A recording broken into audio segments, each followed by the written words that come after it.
getting... Ooh. Oh, you want a little nibble on my finger, don't you? About once a week. Whoa! Woo! Skittles, you want this rat? Whoa!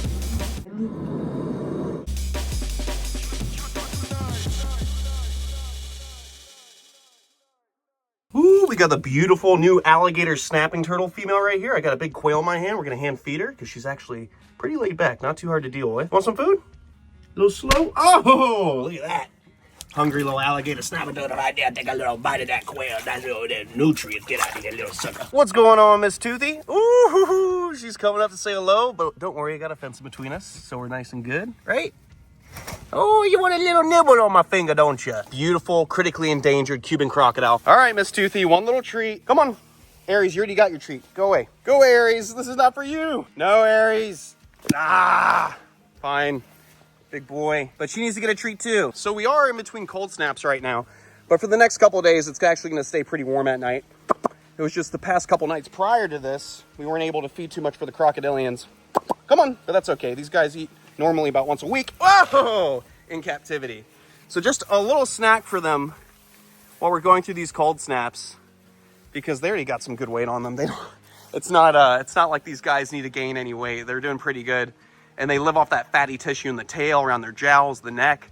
So this time of year, you really don't have to feed them too much. It's actually not good to feed exotic crocs when it starts to get too cold, because they can't regulate their own temperature. So if there's not enough heat out during the winter, not enough sunlight, they can't digest the food in their belly, and they can potentially get food poisoning. Palm frond, who's gonna pick this? I'll just pick it up. It's just one palm frond. Everything's good here at the facility. Just been a little bit busy working on enclosures, taking care of all the animals during the cold snaps. So whenever it gets down to like in the 50s, anything like that, slender snout crocs from Africa, dwarf crocodile, the saltwater croc, you gotta watch out for all those crocodilians because they can't handle the cold snaps. So I got a real bad sleep schedule when it starts to drop to those temps, because I'm staying up throughout the night, falling asleep at random times, waking back up, moving hoses around, because obviously there's a lot of crocodilians back here we have to stay on top of, like Miss Nadia, the critically endangered Siamese crocodile from Asia. This is a species that's gonna be found in parts that don't get too cold at night, like it does here in America.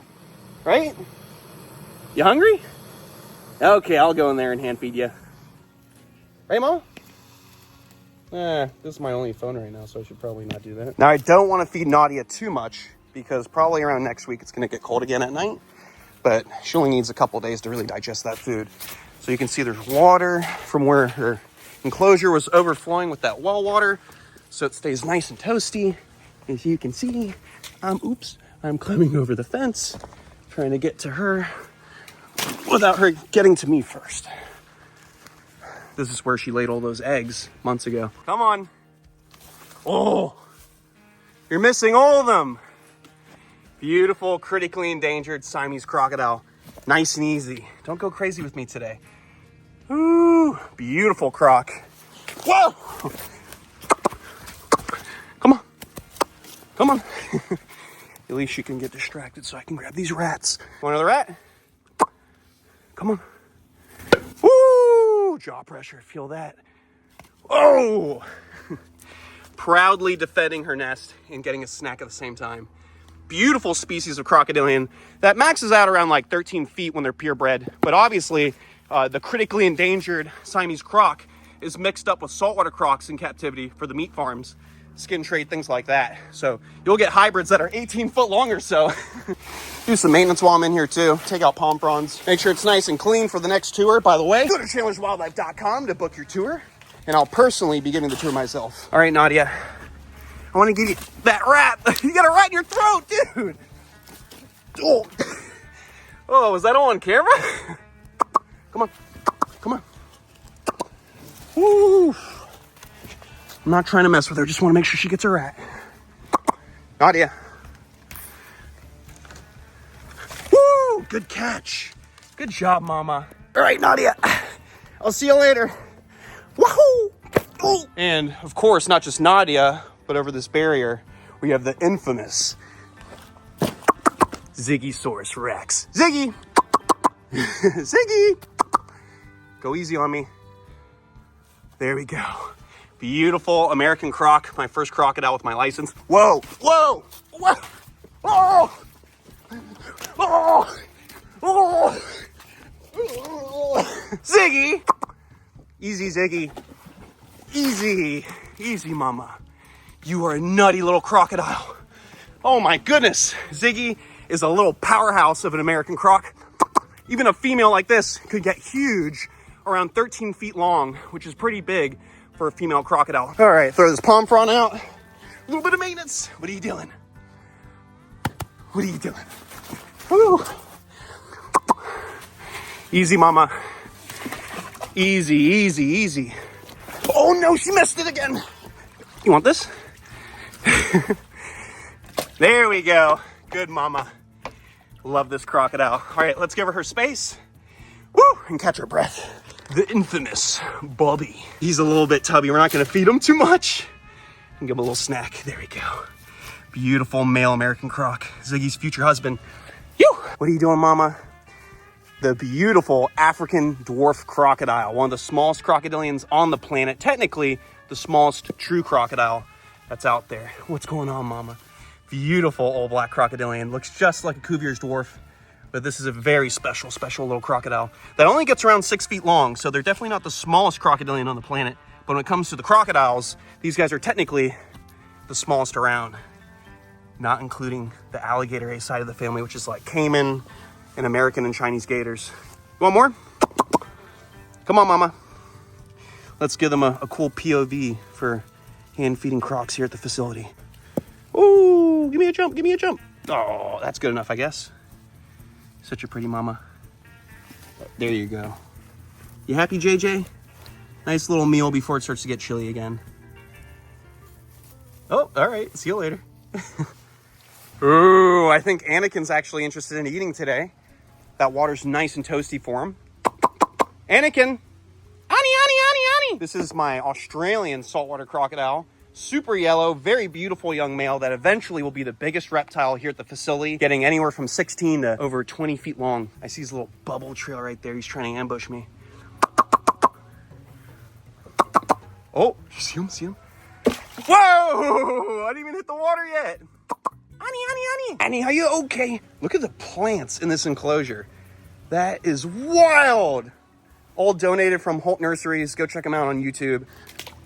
There we go. Ah, there, you see his tail go by?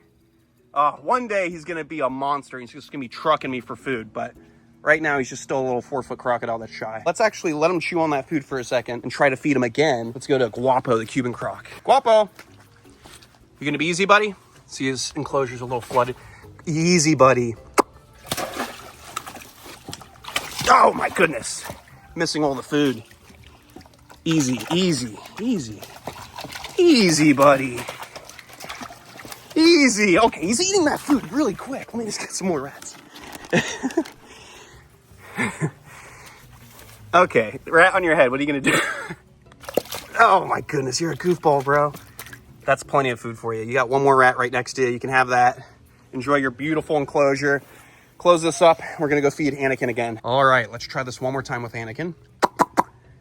Annie! Gee, dude. There we go.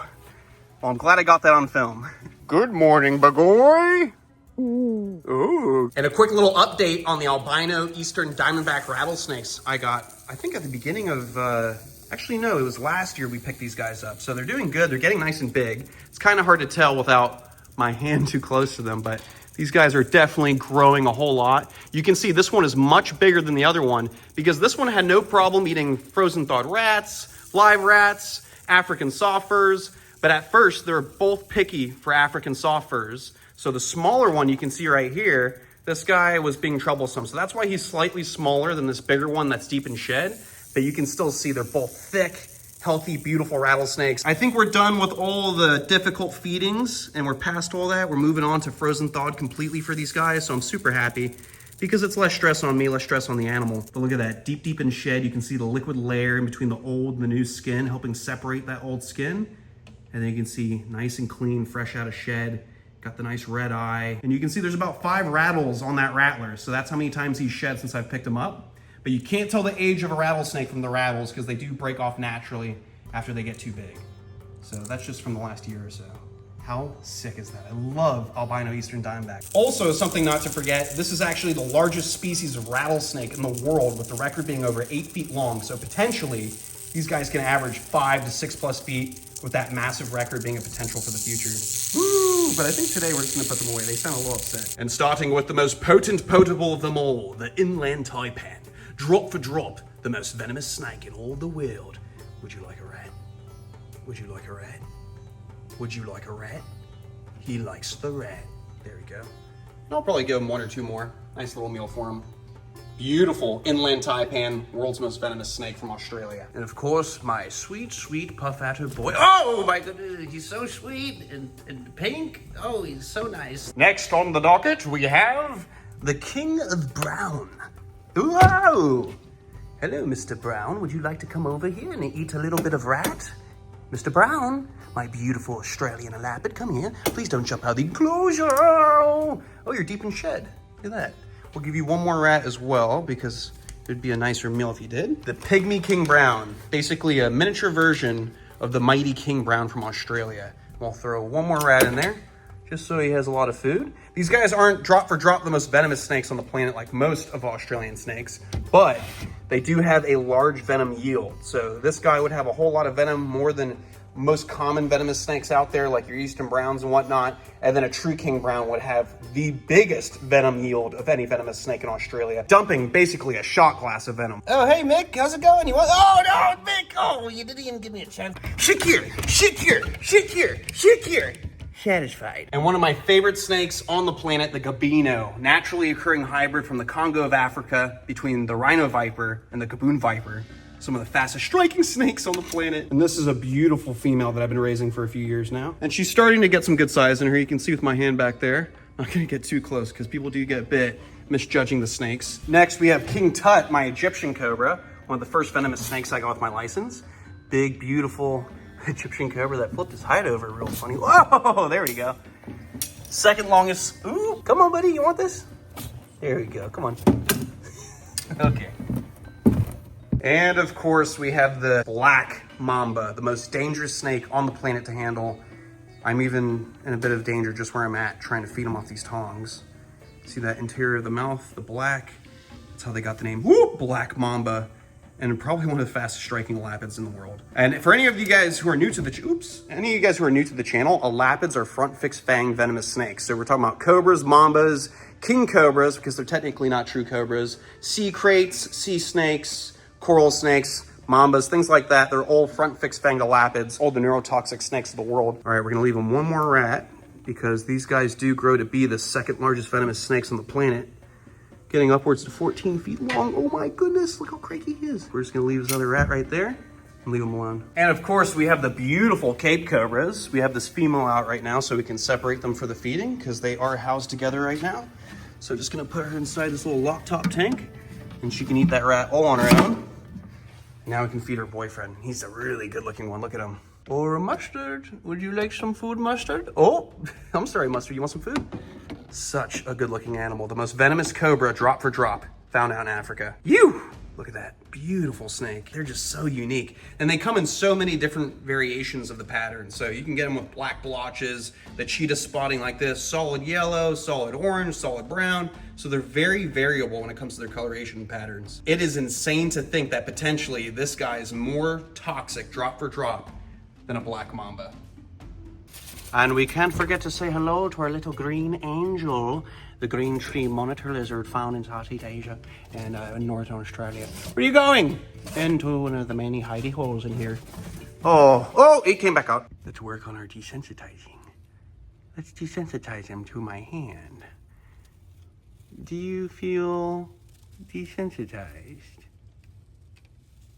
Okay. The meatball. Always looking for a feed. You coming, meatball. You coming, you hesitant. You have to act on instinct, meatball, if you want the meat. Come on, give it a pull, and it's yours. And it's yours, my boy. We'll give him a couple more rats too, because he's a thick boy. He's a bit of a sausage, if anything. Beautiful Colette snake from Australia, in the top 14 most venomous on the planet. And look at that beautiful earthy red underbelly. They are a badass snake. And they come in a couple different shades too, not just red. And we can't forget to feed me other Indian cobra. The same species that almost took my life. But I still love and respect the species. And also it's probably like my top 5 favorite snakes in the world. Indian cobra. Naja naja, also known as the spectacled cobra because it looks like it's got a pair of glasses on the back of his hood. So he's always watching you. All right, get out of here. Get out of here. What do you want, Mamba? What do you want? You green bean. And here we have one of my nicest rattlesnakes.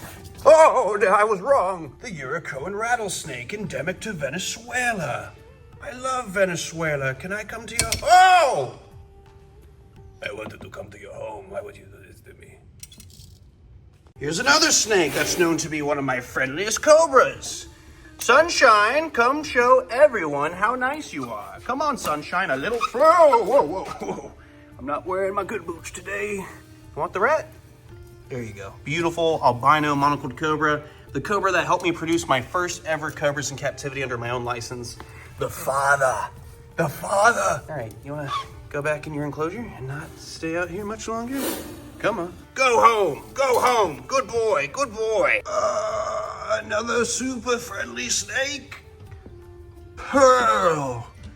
Named after her pearl white beauty. Pearl. Oh, Pearl. Oh, I didn't even get a chance to flip it. She grabbed it as I flipped it. All right, well, that's my leucistic monocled cobra female. Oh, okay. We got a twofer. We got a twofer. Well, let's move you so we can get your hide put back. And you can see she is a gorgeous looking cobra. There you go. Move that tail. Put that hide back. And we're gonna put that hide. Okay. We're good. Everything's okay. Okay. I'm gonna go now, Pearl. I'm gonna leave.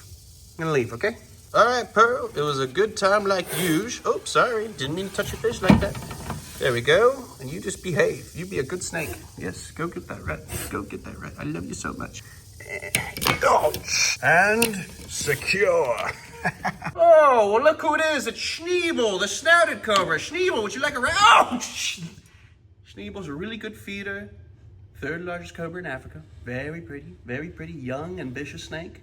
A lot of good things in his future. Oh, I didn't forget about my sweet, sweet twisted sisters. Have a rat, sweetie. Have your rat. Let's get you moved before your sister bites Dada. There we go. Take this big lunk of Anaconda. Oh.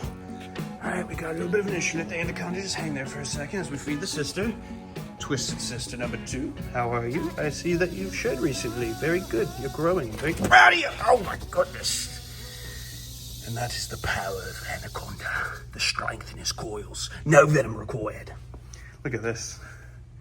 Look at this. How cool. I can't wait to get these guys a nice big water setup. For now, they have the giant Home Depot mixing tub for water. It's a pain in the butt to drain and clean and fix and all that. They do have to get separated, so we are going to take twisted sister number 1, Beatrice. Get in there, Beatrice. Unofficial name for her. We're just calling them Twisted Sisters now. All right, we got the whole receptacle ready to go. Some rats are in here. We're gonna actually take the forest cobras and separate them by just taking the male out. And I think the female's the one peeking at me back there. Yeah, that's the female. So let's do this. Flip the hide, put it to the side. There we go. And then the smoothest way possible, I gotta hook this big old 8+ foot forest cobra. There we go. He's a little bit on the lean side because he actually didn't eat for me on the last feeding, but we're good. He's not too skinny. We just need to get him to eat a few more meals. Hey, buddy. There we go. What's up, dude? Doing good? He's still a massive forest cobra. Let's see if Skittles wants some food. Whoa! Holy smokes, my Ethiopian cobra. Woo! And she's always a little nutty.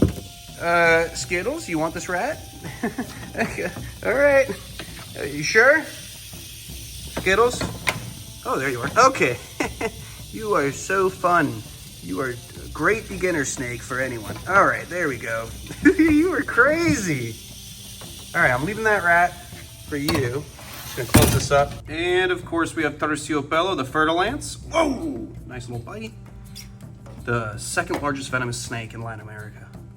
Right behind the Bushmaster, which we can't feed on today's episode because She only eats live. What's going on, beautiful people, and welcome back to another Wildlife with me, Mr. Why does my finger look crooked? All right, beautiful people, we're gonna be feeding the beautiful, magnificent, Malaysian king cobra, Big Tony, donated from a keeper out of state. We've got these ball pythons that were donated from a pet shop. We got a spider ball python right here. That's the type of morph it is.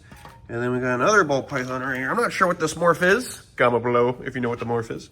And we're gonna feed Big Tony, the king cobra. These guys are primarily snake eaters out in the wild.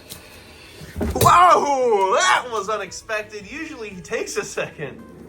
Ooh, he's just pulling his meal into his den. He is a tank of a king cobra. 4 different species of king cobra out in the world. This is Ophiophagus bengaris, which would be like the Malaysian king cobras, southern Thai king cobras. Look at that. And he's a big boy, so he's got this half a dog kennel, the bottom of a dog kennel as his hide. How sick. I was actually gonna try to see if I could lure him out of the enclosure to eat in the opening of the room, but unfortunately, he got that pretty quick and dragged it in. You happy? These guys do eat other things. Mainly it's snakes, but in the wild they will attempt to eat monitor lizards. So they'll eat like clouded monitors, water monitors. They'll eat geckos when they're really young. We're gonna close that for a bit. We're gonna go see how Justina feeds today. She can get the spider ball python. Shout out to Kevin McCurley. You know, when life gives you spider ball pythons, you gotta take advantage of the opportunity. And right here, Justina, you're gonna miss out on 100% of the opportunity that you don't try to, they don't try to take on. What's going on, Mom? Are you hungry? You should be. Huh? Beautiful Indonesian king cobra. Come on. Sorry. There we go. She likes a little bit of a chase. You gonna come?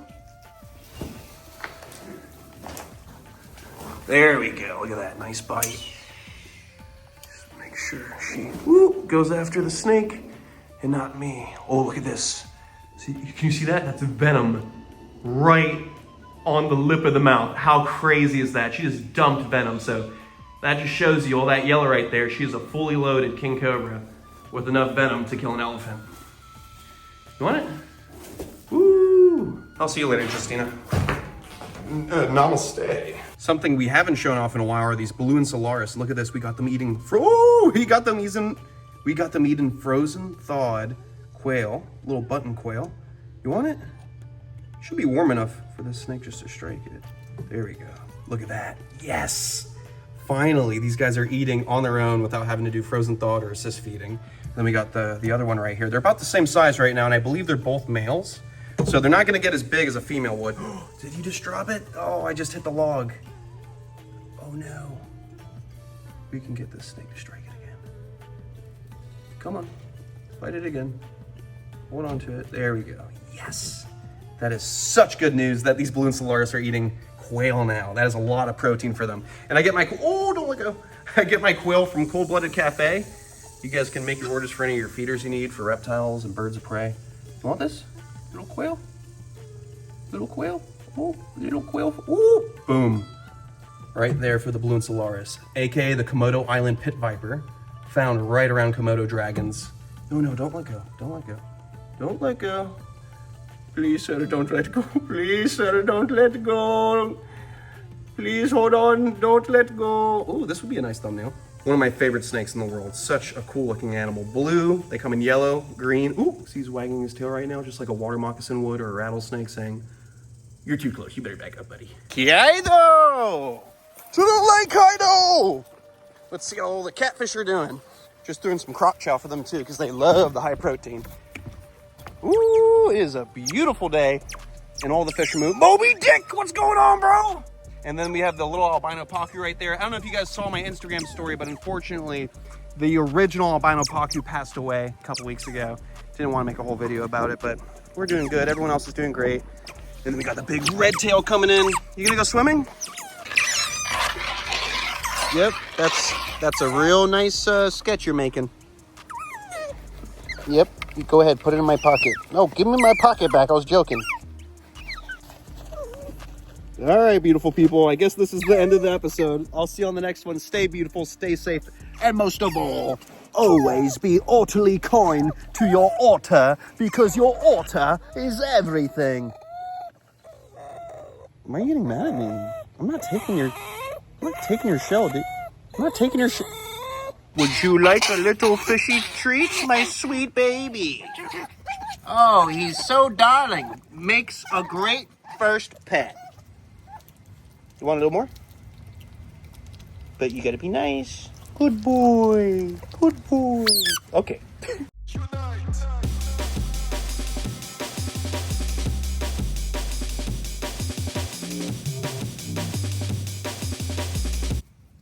Oh, you want a little nibble on my finger, don't you?